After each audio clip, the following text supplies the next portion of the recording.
اعوذ باللہ من الشیطان الرجیم بسم اللہ الرحمن الرحیم وَيَعْبُدُونَ مِن دُونِ اللَّهِ مَا لَا يَضُرُّهُمْ وَلَا يَنفَعُهُمْ۔ سورہ یونس کا دوسرا رکوع ہے۔ رب ذوالجلال کا ارشاد مبارک ہے، اور یہ اللہ کو چھوڑ کر ایسی چیزوں کی عبادت کرتے ہیں جو انہیں نہ نقصان پہنچا سکتی ہے اور نہ ہی کوئی فائدہ۔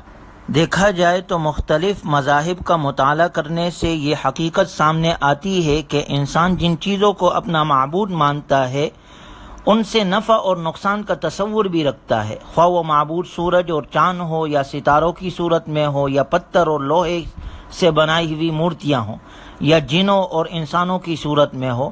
قرآن میں اللہ نے ذکر کیا ہے کہ ان میں سے کوئی معبود بھی اپنے عابدوں کو نفع اور نقصان پہنچانے کا اختیار نہیں رکھتا۔ اللہ تعالیٰ کو خالق اور رازق سمجھنے کے باوجود مشرکین بتوں کی عبادت دو وجہ سے کرتے تھے۔ ایک تو اس لیے کہ انہیں نفع اور نقصان پر قادر سمجھتے تھے، تو اللہ نے اس کا رد کر دیا۔ دوسرے اس لیے کہ ان کا خیال یہ تھا کہ یہ دنیا اور آخرت کے معاملات میں اللہ کے ہاں ہماری سفارش کر سکتے ہیں، حالانکہ یہ ان کی صریح جہالت تھی کہ ایسوں سے آخرت میں نفع رسانی اور شفاعت کی امید رکھتے تھے جو دنیا میں انہیں ذرہ بھی فائدہ نہیں دے سکتے تھے۔ وَمَا كَانَ النَّاسُ إِلَّا أُمَّةً وَاحِدَةً فَاخْتَلَفُوا فِيهِ، اور سارے انسان ایک ہی دین پر تھے، پھر ان میں سے بعض نے عقیدہ توحید میں اختلاف کیا، اور اگر آپ کا رب پورا عذاب آخرت میں دینے کا فیصلہ نہ کر چکا ہوتا تو ان کے اختلاف کا فیصلہ دنیا میں کر دیا جاتا۔ گویا ابتدا میں سارے کے سارے انسان دین فطرت پر تھے، ان میں سے کوئی بھی مشرک نہیں تھا۔ حضرت ابن عباس رضی اللہ تعالی عنہما کے قول کے مطابق حضرت نوح علیہ السلام کی بعثت سے قبل تک یہی صورتحال رہی۔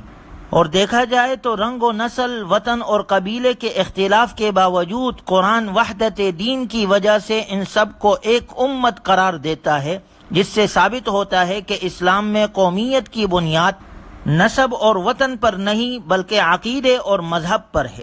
اور اللہ تعالیٰ یہ فیصلہ کر چکا ہے کہ وہ کسی بھی جرم کی پوری سزا صرف آخرت میں دے گا، کیونکہ دنیا دارالعمل ہے، دارالجزا نہیں ہے۔ اسی طرح یہ بھی طے ہو چکا ہے کہ انسانوں کے مابین پائے جانے والے اختلافات کا فیصلہ دنیا میں نہیں آخرت میں سنایا جائے گا۔ اگر اللہ تعالیٰ نے پہلے سے یہ طے نہ کیا ہوتا تو اب تک آسمانی فیصلہ ظاہر ہو چکا ہوتا۔ وَإِذَا أَذَقْنَا النَّاسَ رَحْمَةً مِّن بَعْدِ ضَرَّاءَ مَسَّتْهُمْ إِذَا لَهُم مَّكْرٌ فِي آيَاتِنَا قُلِ اللَّهُ أَسْرَعُ مَكْرًا إِنَّ رُسُلَنَا يَكْتُبُونَ مَا تَمْكُرُونَ۔ اللہ تعالیٰ کا ارشاد مبارک ہے کہ انسانوں کا حال یہ ہے کہ جب ہم انہیں مصیبت کے بعد کوئی نعمت عطا کر دیتے ہیں تو وہ فوراً ہماری آیات کے بارے میں چال بازی شروع کر دیتے ہیں۔ آپ فرما دیجئے کہ اللہ اپنی چال میں کہیں زیادہ تیز ہے، اس کے فرشتے تمہاری ساری شرارتوں کو لکھ رہے ہیں۔ وہی ہے جس نے تمہارے لیے خشکی اور تری میں سفر کرنا آسان کر دیا ہے۔ اس آیت مبارکہ میں اللہ تبارک و تعالی نے بگڑے ہوئے انسانوں کے مزاج اور فطرت کا ذکر کیا ہے کہ وہ اللہ کی نشانیوں کو دیکھ کر عبرت حاصل نہیں کرتے۔ مصیبت کے بعد راحت، تنگی کے بعد فراخی اور فقر و فاقے کے بعد خوشحالی بھی اللہ کی نشانیوں اور نعمتوں میں سے ایک نشانی اور نعمت ہے۔ ہونا تو یہ چاہیے کہ وہ ایسی صورت میں اللہ کی حمد کرے کہ تکلیف دور ہو گئی، راحت آ گئی، پریشانی ختم ہو گئی، خوشحالی آ گئی، تو اس کا شکر ادا کریں، مگر یہ شکر کے بجائے سرکشی میں اتر آتے ہیں اور اللہ کی نافرمانی کرتے ہیں۔ آگے اللہ نے مثال کے ذریعے سے ذکر کیا ہے کہ جب یہ لوگ کشتی میں سفر کرتے ہیں اور ہوا رخ کے مطابق چل رہی ہو تو سارے مسافر خوش ہوتے ہیں، پھر اچانک مخالف ہوا چلنے لگتی ہے اور ہر جانب سے موجیں اٹھنے لگتی ہے اور مسافر سمجھ لیتے ہیں کہ ہم مصیبت میں گر گئے ہیں۔ دعوا اللہ مخلصین لہ الدین، تو وہ اللہ ہی کے لیے دعا کو خالص کرتے ہوئے پکارتے ہیں کہ اگر تو نے ہمیں اس مصیبت سے نجات دے دی تو ہم شکر گزار بندے بن جائیں گے۔ فلما انجاہم اذا ہم یبغون فی الارض بغیر الحق، مگر جب اللہ انہیں بچا لیتا ہے تو وہ فوراً زمین میں ناحق سرکشی کرنے لگتے ہیں۔ یا ایھا الناس انما بغیکم علی انفسکم متاع الحیاۃ الدنیا ثم الینا مرجعکم فننبئکم بما کنتم تعملون۔ اے لوگو سن لو کہ تمہاری سرکشی کا وبال تمہارے اوپر ہی پڑے گا۔ چند دن دنیا کی زندگی کے مزے لوٹ لو، پھر ہماری طرف تمہیں واپس آنا ہے، پھر ہم تمہیں تمہارے کرتوتوں سے آگاہ کر دیں گے۔ انما مثل الحیات الدنیا کماء انزلناہ من السماء، یہ دنیا کی زندگی جس نے تمہیں غفلت میں ڈال رکھا ہے، اس کی مثال ایسی ہے جیسے ہم آسمان سے بارش برساتے ہیں، اس سے زمین کی پیداوار اور خوب گنجان ہو کر نکلتی ہے، جسے انسان اور حیوان سب کھاتے ہیں، یہاں تک کہ جب زمین اپنے جوبن پر ہوتی ہے اور دیکھنے میں خوشنما معلوم ہوتی ہے اور اس کے مالک یقین کر لیتے ہیں کہ ہم اس کے کاٹنے اور اس سے فائدہ اٹھانے پر قادر ہو چکے ہیں، تو رات کو یا دن میں یکا یک ہمارے حکم سے کوئی آفت اس پر آ پڑتی ہے جو اس میں ایسی تباہی مچاتی ہے گویا وہاں کل کچھ تھا ہی نہیں۔ ہم اپنی آیتوں کو یوں کھول کھول کر بیان کرتے ہیں ان لوگوں کے لیے جو غور و فکر کرنے والے ہیں۔